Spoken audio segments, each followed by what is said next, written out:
Hi, welcome back to Nordic. നമസ്കാരം. അപ്പം നമ്മൾ ഇന്ന് സ്വീഡനിലെ സമ്മർ ആയതുകൊണ്ട് സ്ട്രോബെറി പിക്കിങ്ങിന് പോവാണ്. സെൽഫായിട്ട് നമുക്ക് പിക്ക് ചെയ്യാൻ പറ്റുന്ന ഒരുപാട് ഫാംസ് ഉണ്ട് ഇവിടെ സ്വീഡനിൽ.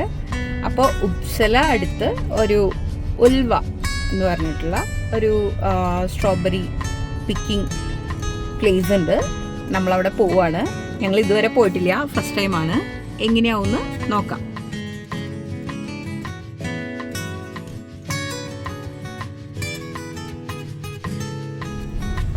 ആക്ച്വലി ഞങ്ങളുടെ സ്വീഡനിൽ ഫസ്റ്റ് എൻട്രി ഇവിടേക്കായിരുന്നേ, ഉപ്സലയിലേക്ക്. 2022 ഞങ്ങൾ 2 വർഷം ഇവിടെ ഉണ്ടായിരുന്നതാ. അത് കഴിഞ്ഞാൽ ഞങ്ങൾ വെസ്റ്റ് റോസിലേക്ക് മാറിയേ. പക്ഷെ ഇപ്പോൾ വരുമ്പോൾ എല്ലാം പുതിയതായി തോന്നുന്നു. എന്താ പറയുക, എല്ലാം കുറേ ഓർമ്മകളും പിന്നെ എല്ലാം മാറിയ പോലെ ഒരു ഫീലിങ്. ഇവിടെ ഇത് സ്റ്റെൻഹാങ്ങൻ എന്ന് പറഞ്ഞിട്ടുള്ളൊരു പ്ലേസ് ആണ്. ഇവിടെ ഞങ്ങൾ എന്താ പറയുക, ഇവിടെ ഒരു ഏഷ്യൻ സ്റ്റോർ ഉണ്ട്. അവിടെ ഞങ്ങൾ ഏഷ്യൻ സാധനങ്ങൾ കിട്ടാൻ വേണ്ടി മുമ്പ് പണ്ട് 2 വർഷം മുമ്പ് ഇടയ്ക്കിടയ്ക്ക് വരാറുണ്ട്. അതൊക്കെ ഒരു ഓർമ്മയാണ്.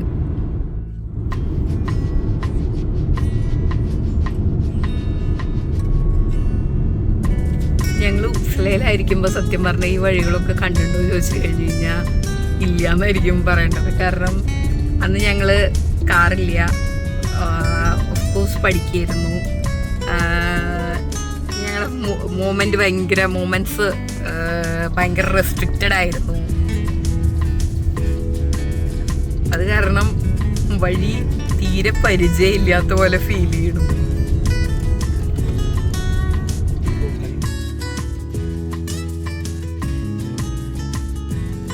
സ്ട്രോബെറി ഫാമിലേക്കുള്ള ഒരു വഴിയാണിത്. എനിക്ക് തോന്നുന്നു ഇത് ഭയങ്കര ഒരു സിറ്റിയിൽ നിന്നൊക്കെ മാറി ഉള്ളൊരു വഴിയാണ്. പൊതുവെ ആൾതാമസം കുറവ്, വണ്ടികളുടെ എണ്ണവും കുറവാണ്. മേ ബി ഫാമിലിക്കുള്ള ഒരുപാട് വണ്ടികൾ ഉണ്ടാവും കേട്ടോ, അറിയില്ല, നമുക്കറിയില്ല. ബട്ട് പൊതുവെ നോക്കുമ്പോഴത്തേനും നല്ല ബ്യൂട്ടിഫുൾ ആയിട്ടുള്ള പ്ലേസ് ആണ്. കാണാനായിട്ട് നല്ല രസമുണ്ട്. ആ കാണുന്ന സംഭവമാണെന്ന് തോന്നുന്നു സ്ട്രോബെറി ഫാംസ്.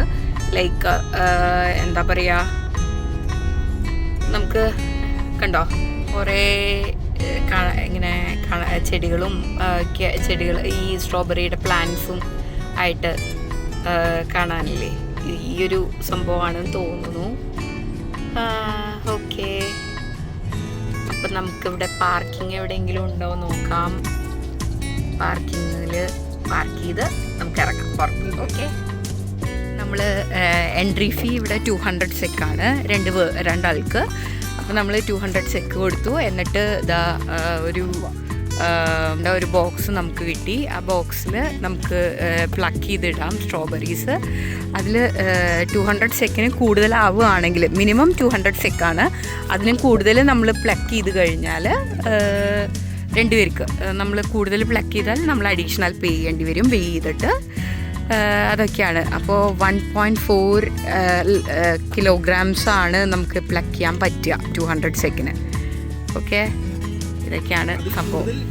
പ്ലക്ക് ചെയ്ത് കഴിഞ്ഞാൽ അതിനുള്ള സ്പ്ലിറ്റിലേക്ക്, ഫോർ എക്സാമ്പിൾ 1.5 പ്ലക്ക് ചെയ്ത് കഴിഞ്ഞാൽ നമ്മൾ അഡീഷണൽ എമൗണ്ട് പേ ചെയ്യേണ്ടി വരും. അത്രേ ഉള്ളൂ, അതാണ് സംഭവം. ഓക്കെ, അപ്പോൾ നമ്മൾ ഇനി നടന്ന് അവിടേക്ക് കയറാം.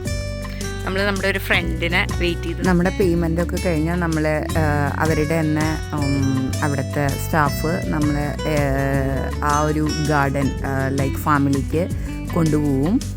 എന്നിട്ട് അവിടെ കുറേ എന്താ പറയുക ആവുന്നേ ഉള്ളൂ സ്ട്രോബെറീസ്. അപ്പോൾ അതൊക്കെ ക്ലോസ് ചെയ്തിട്ടിരിക്കുകയാണ്. ഇപ്പോൾ ഓപ്പൺ ആയിട്ടുള്ള സ്ഥലത്ത് നമ്മളെ നമുക്കൊരു ലൈൻ അലോക്കേറ്റ് ചെയ്യും അവർ. ഈ ലൈനിൽ നിങ്ങൾ കയറി പറിച്ചോളൂ എന്ന് പറയും. എന്നിട്ട് നമ്മൾ അപ്പോൾ ആ ലൈനിൽ കയറി നമുക്ക് ഇഷ്ടമുള്ള അതായത് നല്ല പാകമായിട്ടുള്ള റെഡ് സ്ട്രോബെറീസ് നമുക്ക് എത്ര വേണമെങ്കിലും പറിച്ച് നമ്മുടെ ഇതിലേക്ക് ഇടാം. അതിനുശേഷം ആ ബാസ്ക്കറ്റ് കൊണ്ടുപോയിട്ട് വെയ് ചെയ്യുക. ലൈക്ക് 200 ക്രോൺസിന് എബവ് ആയിട്ട് നമ്മൾ പ്ലക്ക് ചെയ്തിട്ടുണ്ടെങ്കിൽ നമ്മൾ പേ ചെയ്യണം.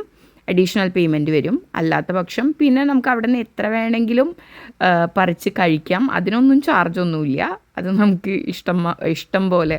അയ്യോ, ഒരുപാട് റെഡ് നല്ല സ്വീറ്റായിരുന്നേ, ഭയങ്കര സ്വീറ്റായിരുന്നു. ഞങ്ങൾ ഒരുപാട് അവിടെ നിന്ന് കഴിച്ചു. പിന്നെ ഒരുപാട് പറിച്ചെടുത്തു, എന്നിട്ട് വെയ് ചെയ്ത് കൊണ്ടുപോന്നു. അടിപൊളിയൊരു എക്സ്പീരിയൻസ് ആയിരുന്നേ. കുട്ടികളൊക്കെ ഉണ്ടെങ്കിൽ ഒരുപാട് എൻജോയ് ചെയ്യും, വലിയവരും എൻജോയ് ചെയ്യും, ഇല്ലയെന്നല്ല.